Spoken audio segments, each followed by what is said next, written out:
Hello everyone, good morning, सुप्रभात and welcome back to my channel. I am Pooja और आज हम डिस्कस करने वाले हैं 4 अप्रैल के करेंट अफेयर्स। सबसे पहले बात करेंगे कि हम 4 अप्रैल को कौन सा इंपॉर्टेंट डे सेलिब्रेट कर रहे हैं, उसकी थीम हम डिस्कस करेंगे। इसके बाद कुछ इंपॉर्टेंट पर्सन न्यूज़ में है, उन पर्सन को डिस्कस करेंगे। फिर हमें नेशनल न्यूज़ भी डिस्कस करना है और आज की जो खास बात है वो हम बात करने वाले हैं आर्टिफिशियल सन पे। आर्टिफिशियल सन के अलावा हम बात करेंगे प्लूटो के बारे में। वही प्लूटो जिसको 2006 में आपके प्लेनेट की कैटेगरी से बाहर कर दिया था, मतलब 2006 में इसको ग्रहों की कैटेगरी से बाहर कर दिया था, उसी प्लूटो को अपना स्टेट प्लेनेट डिक्लेयर किया है। हम उसके बारे में भी बात करेंगे, ठीक है। तो ये कुछ हमारे आज के हाइलाइट्स होंगे, एक एक करके डिस्कशन करेंगे और वीडियो के एंड में रिवीजन क्वेश्चन होगा और एक क्वेश्चन ऑफ द डे है जिसका आंसर आप हमें कमेंट सेक्शन में दे सकते हैं। डन। अब बात कर लेते हैं पीडीएफ के बारे में।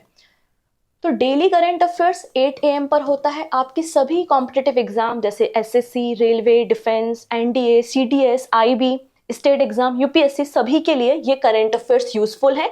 आपको मिनिमम टाइम में मैक्सिमम कंटेंट यहाँ से मिलेगा, तो ये सभी के लिए है। और पीडीएफ के लिए आप यहाँ पर ये टेलीग्राम है, टेलीग्राम को ज्वाइन कर लीजिएगा। यहाँ से आप इजीली पीडीएफ को डाउनलोड कर सकते हो, ठीक है। इसके अलावा ये जो लिखा हुआ है इस पे भी थोड़ा ज़्यादा ध्यान दीजिएगा। सब्सक्राइब कर लेना पहली बार आ रहे हो, और प्लीज़ रिक्वेस्ट है ज़्यादा से ज़्यादा लिंक को शेयर करना क्योंकि चैनल बिल्कुल नया है और ग्रोथ की रिक्वायरमेंट है। ओके, अच्छा एक और बात कर लेती हूँ मैं, मंथली कंपाइलेशन, ठीक है। अब मार्च मंथ का मंथली कंपाइलेशन भी मैं आप लोगों के लिए लेकर आ रही हूँ। सारे जो इंपॉर्टेंट इवेंट्स पूरे मार्च मंथ में हुए होंगे उनको हम 1 लाइनर फॉर्म में डिस्कस कर लेंगे, मतलब आपका पूरा रिवीजन हो जाएगा। और फिर आपके लिए मैं 100 MCQ लेकर आ जाऊंगी, तो जिससे पूरा का पूरा मार्च मंथ आप लोगों के लिए रेडी हो जाएगा। तो पहले हम 1 लाइनर देख लेंगे category wise, appointments, books etcetera, और उसके बाद 100 MCQ हम डिस्कस कर लेंगे, तो पूरा मार्च मंथ आपका कवर हो जाएगा। और हाँ, आज ना आफ्टरनून तक वेट कीजिए, आप लोगों के लिए एक सरप्राइज, एक मैं नई सीरीज स्टार्ट कर रही हूँ। तो कोई गेस करेगा? बताओगे कमेंट सेक्शन में क्या स्टार्ट हो रहा है। लेकिन जो भी है बड़ा अच्छा है और आप लोगों के एग्जाम के लिए बहुत ज़्यादा ज़रूरी है, ठीक है। तो वेट कीजिए आफ्टरनून का, बिल्कुल एक नया वीडियो आज आपको मिलने वाला है। ओके, सो स्टार्ट कर लेते हैं हम 4 अप्रैल के करेंट अफेयर्स। सबसे पहले 4 अप्रैल को हम सेलिब्रेट कर रहे हैं international day for mine awareness. 2005 में यूनाइटेड नेशन जनरल असेंबली ने इस दिन को डिक्लेयर किया था और 2006 में पहली बार हमने इस दिन को सेलिब्रेट किया था। थीम क्या है? प्रोटेक्टिंग लाइव्स, बिल्डिंग पीस, इस साल यहाँ पर थीम है। डन। कल क्या है? 5 अप्रैल है और 5 अप्रैल को हम सेलिब्रेट करेंगे नेशनल मैरीटाइम डे। लेकिन गवर्नमेंट ऑफ इंडिया ने 30 मार्च से 5 अप्रैल तक, 30 मार्च से 5 अप्रैल तक पूरा हफ्ता सेलिब्रेट किया है नेशनल मैरीटाइम वीक, जिसको मर्चेंट नेवी वीक के नाम से भी जाना जाता है, और ये 61 नंबर का एडिशन है, ठीक है। अब यहाँ पे थीम क्या है? तो sustainable shipping, opportunities and challenges इस साल यहाँ पर थीम है। 5 अप्रैल ही क्यों?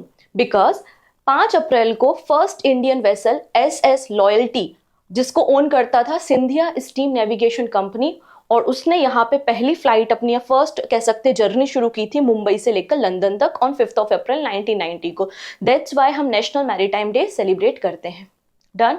चलिए अब स्टार्ट करते हैं पर्सन इन न्यूज, एंड पहले पर्सन न्यूज में है संजय नायर। संजय नायर प्रेसिडेंट अपॉइंट हुए हैं एसोचैम के फॉर 2024-25 2024-25 के लिए एसोचैम के प्रेसिडेंट बन गए हैं संजय नायर। और किसको रिप्लेस कर रहे हैं? ये रिप्लेस कर रहे हैं अजय सिंह को। अजय सिंह को फाउंडर हैं स्पाइस जेट के, ठीक है। एसोचैम बेसिकली बात करते हैं तो 1920 में इसका फॉर्मेशन हुआ था, ठीक है। एसोचैम का मतलब associated chamber of commerce and industry होता है। डन। नेक्स्ट पर्सन बहुत इंपॉर्टेंट है, इनका नाम पहले भी एग्जाम में पूछा जा चुका है। हम बात कर रहे हैं पंकज आडवाणी।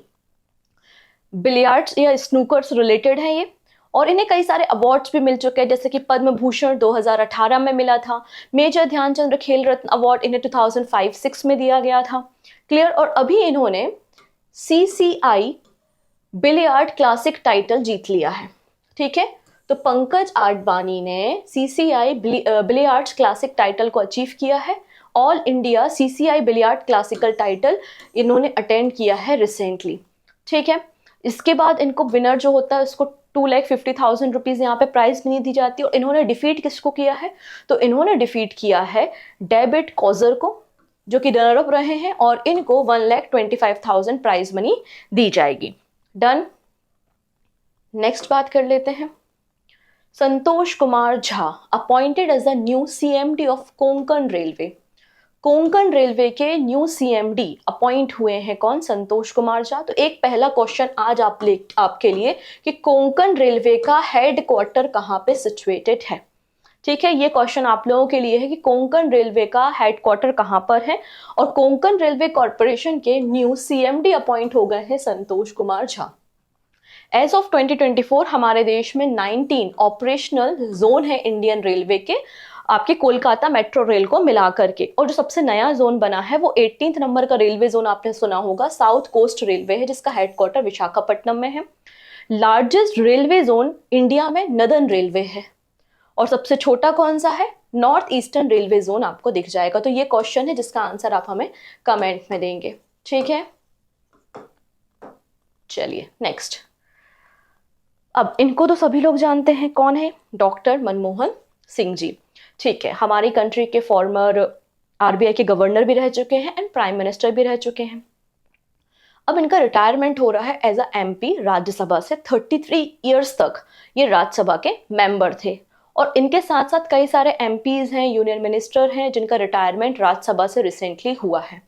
ठीक है, तो doctor Manmohan Singh farmer prime minister retire from Rajya Sabha. तो राज्यसभा से इनका 33 सालों के बाद रिटायरमेंट हो रहा है, और पहली बार फॉर्म फिल किया है राज्यसभा के लिए किसने, सोनिया गांधी ने।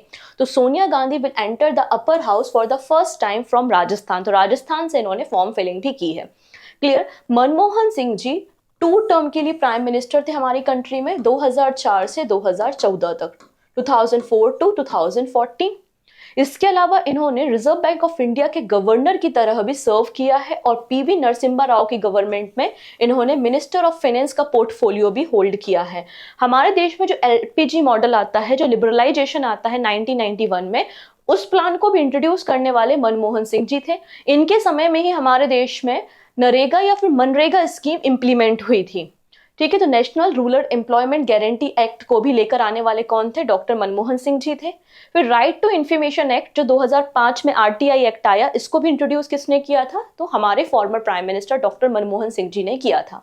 इसके अलावा अगर हम बात करते हैं Indo US civil nuclear agreement, ये एग्रीमेंट पे यूएसए के साथ किसने साइन किया था, डॉक्टर मनमोहन सिंह जी ने ही साइन किया था, जिसके बाद हमारे देश में हमें न्यूक्लियर टेक्नोलॉजी रिसीव हुई, और हम भी न्यूक्लियर एनर्जी में या न्यूक्लियर प्रोग्राम का पार्ट हो पाए।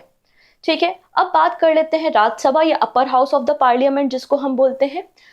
राज्यसभा के बारे में जानकारी आपको आर्टिकल नंबर 80 में मिल जाती है, और total number of Rajya Sabha seat हमारे देश में 250 या 250 हैं, जिनमें से 230 सीट्स जो हैं वो स्टेट और यूनियन टेरिटरी को रिप्रेजेंट करती हैं, और रिमेनिंग जो 12 सीट्स होती हैं उन 12 सीट्स पे राज्यसभा में व्यक्तियों को नॉमिनेट करने का अधिकार राष्ट्रपति के पास होता है, मतलब प्रेसिडेंट अपॉइंट करते हैं। कुछ समय पहले हमने देखा था मार्च के महीने में कि सुधा मूर्ति जी को भी राज्यसभा के लिए नॉमिनेट किया गया है by the president of India. Clear. हमारी जो राज्यसभा होती है वो परमानेंट हाउस होती है, वो कभी भंग नहीं होती, डिसॉल्व नहीं होती, और राज्यसभा के जो मेंबर होते हैं उनका टेन्योर 6 साल के लिए होता है, लेकिन हर 2 साल में 1/3 पर्सन को रिप्लेस कर दिया जाता है। क्लियर। अब यहाँ पे ये 7 यूनियन मिनिस्टर भी हैं जिनका रिटायरमेंट हो गया है राज्यसभा से। ठीक है, अब मतलब नए इलेक्शन होंगे तो नया पोर्टफोलियो आपको बिल्कुल देखने को मिलेगा।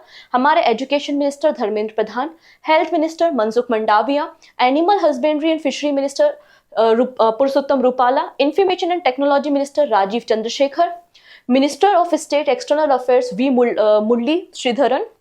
Muraleedharan, micro small and medium enterprises minister Narayan Rane, और minister of state information and broadcasting L Murugan. इन सब का भी टेन्योर राज्यसभा से खत्म हो गया है। तो देख सकते हैं आप कितने इंपॉर्टेंट पोर्टफोलियोज थे। अब सारे न्यू मिनिस्टर आपको बहुत जल्दी देखने को मिलेंगे।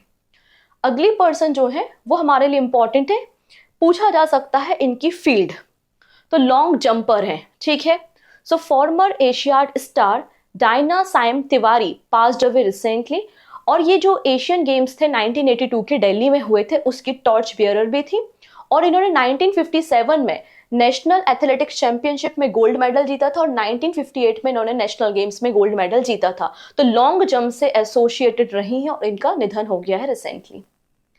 नेक्स्ट बात करते हैं Mukesh Ambani, only Indian in the top 10 world billionaire list. तो रिसेंटली आप देखेंगे 38 नंबर की फोर्ब्स ने लिस्ट रिलीज की है। तो Forbes 38 annual world billionaire list, जो दुनिया के सबसे 200 अमीर व्यक्ति हैं, उनकी लिस्ट यहाँ पर रिलीज की गई है और टॉप 10 में केवल और केवल एक ही नाम आपको मिलेगा हमारे देश में, वो है मुकेश अंबानी जी का। और इनकी रैंकिंग किस नंबर पे आती है? 9th नंबर पे आपको देखने को मिलेगी। और टोटल इनकी जो नेट वर्थ है वो $116 बिलियन मिल जाएगी।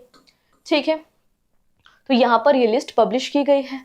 तो अगर टॉप 3 इंडियंस की बात करें तो मुकेश अंबानी पहले नंबर पे है इंडियन कैटेगरी में और वर्ल्ड में इनकी रैंकिंग 9th नंबर पे है। सेकंड नंबर पे है गौतम अडानी और इनकी रैंकिंग 17th नंबर पे है।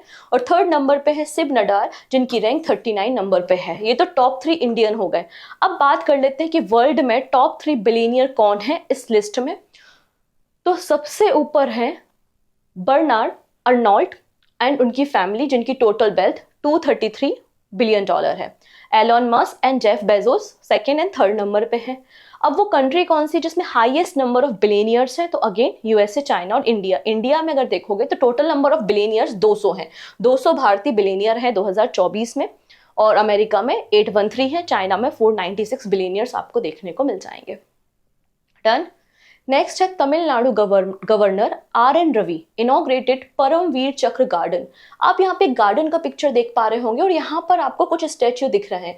ये वो पर्सन है जिनको परमवीर चक्र से नवाजा गया है और 21 स्टैच्यूज आपको यहाँ पर देखने को मिलेंगे। तो ये जो परमवीर चक्र गार्डन है इसको तमिलनाडु के गवर्नर RN रवि ने इनॉग्रेट किया है। यहाँ पर इनॉग्रेट किया है तो आंसर हो जाएगा कांची महास्वामी विद्या मंदिर इन तांबरम में इसको इनॉग्रेट किया गया है। आप यहाँ पर देख सकते हैं। ठीक है, नेक्स्ट काला नमक राइस। अब काला नमक राइस GI टैग है हमारी कंट्री का। गवर्नमेंट परमिट एक्सपोर्ट ऑफ काला नमक राइस। एक्चुअली लास्ट ईयर अगर आप देखोगे तो हमने चावल के या राइस के एक्सपोर्ट पे प्रतिबंध लगाया था और आपकी जो ड्यूटीज होती हैं वो भी 20% तक हाइक कर दी थी, बढ़ा दी थी। क्योंकि पहले हम ऑब्वियस सी बात है डोमेस्टिक सप्लाई को फुलफिल करेंगे। अगर हमने ज़्यादा प्रोडक्ट देश के बाहर भेज दिया तो देश में क्या हो जाएगा? महंगाई आ जाएगी, इन्फ्लेशन आ जाएगा। तो लास्ट ईयर हमने इसके एक्सपोर्ट पे बैन लगाया हुआ था। अब यहाँ पे गवर्नमेंट ने परमिशन दे दी है एक्सपोर्ट करने के लिए काला नमक राइस का। लेकिन ऐसा नहीं कि पूरा राइस आपको एक्सपोर्ट कर देना। इसमें बोला है कि आप अप टू 1000 मेट्रिक टन तक का काला नमक राइस को एक्सपोर्ट कर सकते हो। कहाँ से? 6 स्पेसिफाइड कस्टम स्टेशन से। ये कस्टम स्टेशन कहाँ है जहां से हम काला नमक राइस को एक्सपोर्ट करने वाले हैं? तो वाराणसी एयर कार्गो, फिर आपका Jawaharlal Nehru custom house in Maharashtra, custom house in Kandla and land custom station in Barni, Sonauli and Nepalgunj road. तो ये कस्टम ऑफिस याद नहीं रखना, आप नंबर याद रख लेना कि 6 कस्टम ऑफिस से परमिशन मिली है कि हम काला नमक राइस को एक्सपोर्ट कर सकते हैं। अब सही अमाउंट में या सही क्वालिटी एंड क्वांटिटी में काला नमक राइस एक्सपोर्ट हो रहा है या नहीं हो रहा है, तो इसको क्या कह सकते हैं, क्वालिटी एंड क्वांटिटी को चेक करने के लिए बेसिकली जो इसके हेड होंगे वो कौन है? Director agriculture marketing and foreign trade, Lucknow Uttar Pradesh के डायरेक्टर यहाँ पर हेड होंगे। ठीक है, अब काला नमक राइस के बारे में बात करते हैं। तो एक बहुत ही स्ट्रॉन्ग फ्रेगनेंस, बहुत ही तेज खुशबू वाला आप देखेंगे काला नमक राइस है। और ये काला जो जीरा होता है ना हमारा, काला जीरा जैसा दिखाई देता है, इसलिए इसको काला नमक राइस कहते हैं।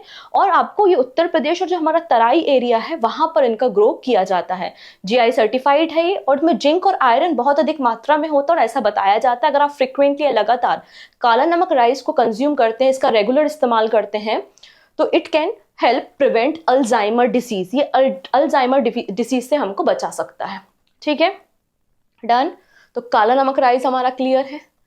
अब बात कर लेते हैं celebration of serving food to 4 billion people at UN headquarter. देखिएगा, आप लोग ने अक्षय पात्रा फाउंडेशन के बारे में डेफिनेटली सुना होगा। अक्षय पात्रा फाउंडेशन की स्थापना 2000 में हुई थी, 2000 में हुई थी। बेंगलुरु में इसका हेडक्वार्टर है और ये कई सारी स्कीम जैसे कि मिड डे मील स्कीम होती है और फ्री ऑफ कॉस्ट थाली या फूड सर्व करने का काम करते हैं। तो इन्होंने टोटल अभी तक 4 बिलियन थाली सर्व करी हैं। तो ये पूरा सेलिब्रेशन किया गया कहाँ पे? यूएन हेडक्वार्टर में। तो Akshay Patra foundation achieve the historic feet of serving 4 billion thalis, और इस अचीवमेंट को सेलिब्रेट किया गया यूनाइटेड नेशन में। और ये पूरा जो सेलिब्रेशन ऑर्गेनाइज किया था वो इंडिया की परमानेंट रिप्रेजेंटेटिव यूएन में रुचिका कंबोज ने किया था। ठीक है, और इस पूरे इवेंट की थीम भी डिसाइड की गई थी, achievement in food security, India's progress toward the sustainable development goal. ये यहाँ पर थीम भी थी। ठीक है, तो एक इंपॉर्टेंट है ये पॉइंट, आप इसे याद रखेंगे। नेक्स्ट है एनएमडीसी। क्या है ये? नेशनल मिनरल डेवलपमेंट कॉरपोरेशन, जो कि एक नवरत्न कंपनी है, मिनिस्ट्री ऑफ स्टील के अंदर काम करती है। ठीक है, एनएमडीसी ने रिसेंटली सम्मान पोर्टल लॉन्च किया है फॉर फॉर्मर एम्प्लॉयज। अब जो पुराने एम्प्लॉय हैं, अब उनका कुछ मेडिक्लेम रह गया हो, उनको कुछ रियम्बर्समेंट चाहिए हो, या उनका कुछ पैसा रुका हुआ हो, इनकी कोई कंप्लेंट हो, तो इन सारी प्रॉब्लम को एक्चुअली सॉल्व करने के लिए एक पोर्टल ही लॉन्च कर दिया जिसका नाम है सम्मान पोर्टल। ठीक है, इस पोर्टल को किसने लॉन्च किया है? अमिताभ मुखर्जी ने किया है, जो कि सीएमडी एनएमडीसी के हैं, जिसका हेडक्वार्टर हैदराबाद तेलंगाना में आपको देखने को मिल जाएगा। तो एक्स या फिर फॉर्मर जो एम्प्लॉयज हैं उनके कंफर्ट के लिए इसको लॉन्च किया गया है। नेक्स्ट है PepsiCo. PepsiCo India to invest 1266 crore rupees to set up flavour manufacturing facility in Madhya Pradesh. PepsiCo India Bharat में 1266 करोड़ रुपए का इन्वेस्टमेंट करेगा और सेटअप करेगा flavour manufacturing facility. Madhya Pradesh के उज्जैन में इसको सेटअप किया जाएगा और लगभग 22 एकड़ की प्रमाइसेस में ये पूरा एरिया होगा, जिससे कि इनका जो एक्सपांशन है हमारे देश में और भी ज्यादा बढ़ सकेगा। कंस्ट्रक्शन 2024 में स्टार्ट हो जाएगा, लेकिन ऑपरेशन 2026 में स्टार्ट होगा। 2026 से ऑपरेशन स्टार्ट हो जाएगा। ठीक है, अब बात कर लेते हैं, ये है यूएसए, और यूएसए में जो रेड मार्क दिख रहा है ये है एरिजोना स्टेट, यूएसए का एरिजोना स्टेट, और इन्होंने ही ऑफिशियली डिक्लेयर किया है स्टेट प्लैनेट प्लूटो को। ठीक है, तो Pluto declared official state planet of this US state, जिसका नाम है एरिजोना।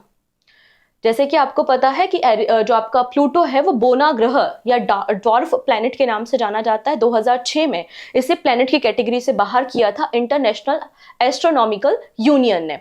ठीक है, लेकिन क्यों किया है? कोई वजह तो होगी, बिल्कुल हाँ। हमारे जितने भी प्लैनेट है, केवल एकमात्र प्लैनेट है जिसको डिस्कवर किया गया था, जिसको रिसर्चर्स ने खोजा था, कहां पर? एरिजोना में, यूएसए में। ठीक है, इसलिए एरिजोना की गवर्नमेंट ने डिसाइड किया कि हम ऑफिशियली स्टेट प्लैनेट डिक्लेयर कर देते हैं प्लूटो को। ठीक है, अब बात कर लेते हैं किसने डिस्कवर किया था प्लूटो को। तो प्लूटो को डिस्कवर किया था कैल्डे थॉम्बर्ग ने 1930 में। लोवेल ऑब्जर्वेटरी की मदद से इसको डिस्कवर किया गया था। चलिए अब बात कर लेते हैं हमारे सोलर सिस्टम का सबसे बड़ा प्लैनेट कौन सा है? जुपिटर है, बृहस्पति। और जुपिटर के पास बहुत सारे मून्स हैं, राइट। और जुपिटर का जो सबसे बड़ा मून है वो पूरे सोलर सिस्टम का भी सबसे बड़ा मून है, जिसका नाम है गैनीमीड। अब यहाँ पे 4 इंपॉर्टेंट मून है आपके जुपिटर के। ठीक है, कौन कौन से? Io, Europa, Ganymede and Callisto. ये 4 आपको इंपॉर्टेंट मून्स देखने को मिलेंगे जुपिटर के। करेक्ट। अब ये जो कैलिस्टो मून है, यहां पर ओजोन पाई गई है। रिसर्चर्स ने रिसेंटली इस बात का पता लगाया है। तो इंटरनेशनल टीम ऑफ साइंटिस्ट, जिसमें एक इंडियन भी इंक्लूड थे, has discovered strong evidence indicating the presence of ozone in Jupiter moon Callisto. तो जुपिटर का जो मून है, चंद्रमा है कैलिस्टो, उसमें ओजोन मतलब O3 की प्रेजेंस का पता लगाया है। ठीक है, और ये जो टीम बनाई गई थी, उस टीम को लीड कौन कर रहे थे? तो आर रामचंद्रन इस टीम को लीड कर रहे थे। और आर चंद्रन जो है वो PRL से बिलोंग करते हैं। PRL क्या है? यहाँ पे फिजिकल रिसर्च लेबोरेटरी अहमदाबाद में है, और इसके रिसर्चर्स एंड साइंटिस्ट हैं ये, और जो कि इस टीम को लीड कर रहे थे। क्लियर है। रिसेंटली ये जो पूरी स्टडी है इसको अभी पब्लिश किया गया था जर्नल में। Shed lights on the complex chemical process occurring on the icy celestial body and its potential for hosting life। इस तरीके से जर्नल का टाइटल था, जर्नल पब्लिश किया गया और हमें पता लगा कि कैलिस्टो में क्या है? ओजोन है। ठीक है, नेक्स्ट है Korean fusion reactor artificial sun set new record. अब देखिएगा, साउथ कोरिया के जो साइंटिस्ट हैं वहाँ पर उन्होंने यहाँ पर न्यूक्लियर फ्यूज़न कराया इस रिएक्टर में, और फ्यूज़न कराने के बाद क्या होता है, बहुत ज़्यादा एनर्जी रिलीज होती है, क्योंकि आपको पता होगा कि फ्यूज़न, जितने भी हमारे स्टार दिखाई देते हैं, सन है, उन सब में जो प्रोसेस हो रही है वो सब फ्यूज़न है। और मतलब आप समझ सकते हो कि फ्यूज़न में बहुत सारी अनकंट्रोल्ड एनर्जी प्रोड्यूस होती है, राइट। तो यहाँ पे आप देखेंगे कि 100 मिलियन सेल्सियस की यहाँ पर हीट प्रोड्यूस की गई साउथ कोरिया ने इस आर्टिफिशियल सन में, और ये एक रिकॉर्ड इन्होंने मेंशन किया है, ठीक है। Korean Institute of Fusion Energy, Korea superconducting tokamak advance research fusion reactor reach temperature 7 times that of the sun core. जितना सन के कोर में टेम्परेचर है उसका 7 टाइम्स इन्होंने जनरेट किया, क्योंकि सन का जो कोर का टेम्परेचर है वो 15 मिलियन डिग्री सेल्सियस है, और इन्होंने 100 million degree Celsius temperature raise कर लिया। क्लियर है। अब ये फ्यूजन क्या होता है, तो अगर हम बात करें न्यूक्लियर फ्यूजन के बारे में, तो इसमें आपके फ्यूज होना मतलब जुड़ना, दो एटम आपस में जुड़ते हैं, कंबाइन होते हैं, ठीक है। तो nuclear fusion is the process by which 2 light atom nucleus combine to form a single heavier one. दो ऐड होके एक हैवी वन को तैयार करते हैं, बहुत अधिक मात्रा में एनर्जी रिलीज होती है, और यही प्रोसेस आपको स्टार में देखने को मिलेगी। इसमें क्या हो रहा है, यहाँ पर ड्यूटेरियम क्या है, ये क्वेश्चन तो भाई बहुत ही फेवरेट है रेलवे का, कि हाइड्रोजन के कितने आइसोटोप है, तो हाइड्रोजन के 3 आइसोटोप है, उनमें से एक है ड्यूटेरियम और एक है ट्राइटियम। तो यहाँ पर आप देखेंगे ट्राइटियम और ड्यूटेरियम जो कि हाइड्रोजन के आइसोटोप है, ये कंबाइन होते हैं और हीलियम He4 बना लेते हैं, और बहुत फास्ट न्यूट्रॉन को जनरेट करते हैं और एनर्जी जनरेट करते हैं। इस पूरी प्रोसेस को हम न्यूक्लियर फ्यूजन के नाम से जानते हैं, और इसी प्रोसेस का इस्तेमाल करते हुए आर्टिफिशियल सन रेडी किया गया है। डन। नेक्स्ट है NICES प्रोग्राम, और ये प्रोग्राम किसका है, आंसर है इसरो का प्रोग्राम है। तो national information system for climate and environment studies, मतलब NICES program invited Indian researchers to join in combating climate change. तो बेसिकली आप देख सकते हैं कि क्लाइमेट चेंज से जुड़े हुए जो भी रिसर्च वर्क हो रहे हैं, उससे जुड़े हुए जितने भी साइंटिस्ट हैं और उनकी एप्लीकेशन को अंडर दिस प्रोग्राम इनवाइट किया गया है, जिससे हम पूरे देश में कुछ अच्छा क्लाइमेट चेंज के डायरेक्शन में काम कर सकें। इस प्रोग्राम को basically ISRO department of space के अंदर काम किया जाता है। 2012 में इस प्रोग्राम को लॉन्च किया गया था। इसका मकसद यही है कि एक फ्रेमवर्क तैयार करना क्लाइमेट चेंज से फाइट करने के लिए, और इसलिए यहाँ पे इन्विटेशन रिसर्चर्स को इनवाइट किया है इस प्रोग्राम से जुड़ने के लिए। किसने, इसरो ने। नेक्स्ट है atomic clock. Recently, India is willing to join an exclusive group of 4 other countries, USA, UK, Japan and South Korea, to have their own atomic clock. यहाँ पर एटॉमिक क्लॉक की बात हो रही है कि इंडिया बहुत जल्दी अपना एक नया एटॉमिक क्लॉक लॉन्च करने वाला है, जिस पे ये डिस्कशन किया जा रहा है।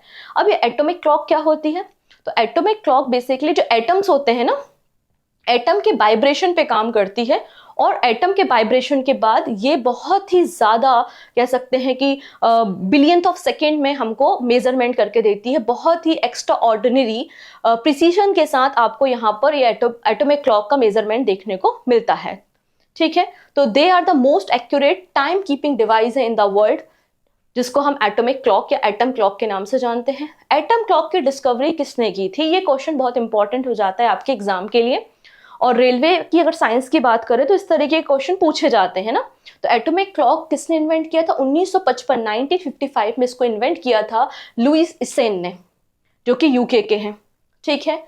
अभी हम जो मॉडर्न डे में क्लॉक इस्तेमाल करते हैं उनमें क्वार्ट्ज क्रिस्टल ऑसिलेटर का इस्तेमाल किया जाता है, ठीक है। और हमारे पास अगर देखो पूरे वर्ल्ड में 2 प्रकार की एटॉमिक क्लॉक हैं, एक है सीजियम और दूसरी है हाइड्रोजन मेसर एटॉमिक क्लॉक। तो हमारे पास सीजियम वाली भी है और हाइड्रोजन मेसर एटॉमिक क्लॉक भी हमारे पास है, लेकिन जो ये हाइड्रोजन मेसर एटॉमिक क्लॉक होती है वो ज़्यादा एक्यूरेट होती है as comparison to the caesium atomic clock, और जनरली साइंटिफिक रिसर्च करने के लिए इसका इस्तेमाल किया जाता है।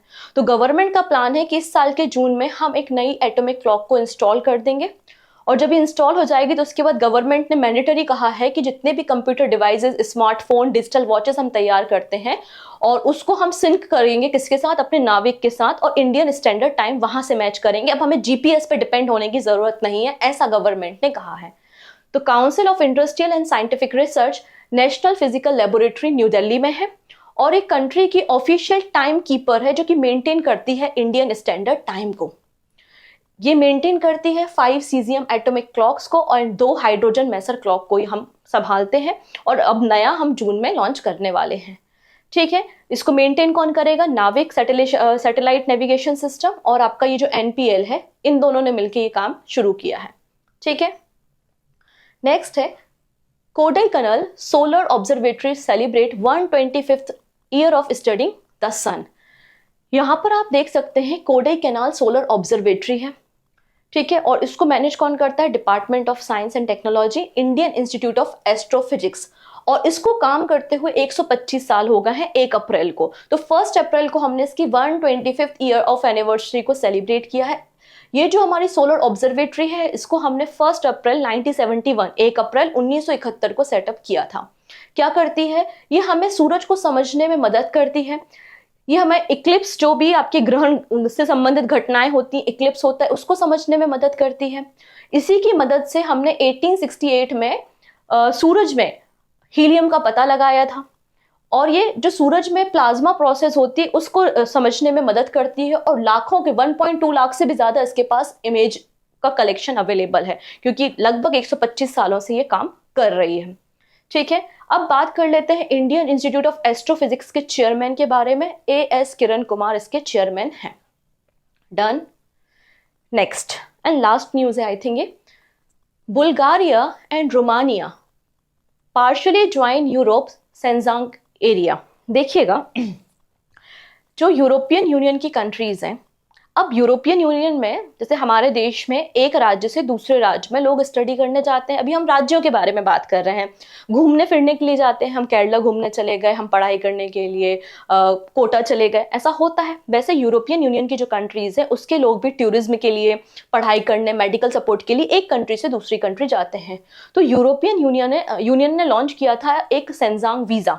मतलब आपको बार बार हर दूसरी कंट्री में ट्रेवल करने के लिए अलग अलग वीजा, अलग अलग आपको रिकॉर्ड बनाने की, मेंटेन करने की जरूरत नहीं है। अगर आपके पास वो वीजा है तो आप यूरोपियन यूनियन की किसी भी कंट्री में आसानी से ट्रेवल कर सकते हैं। बार बार आपकी चेकिंग वगैरह नहीं होगी अगर आपके पास सेंजांग वीजा है। सिंपल सी बात है। तो ऐसे एरियाज को हम क्या बोलते हैं? सेंजांग एरिया कहते हैं, और इसे पार्शियली ज्वाइन किया है बुल्गारिया एंड रोमानिया ने।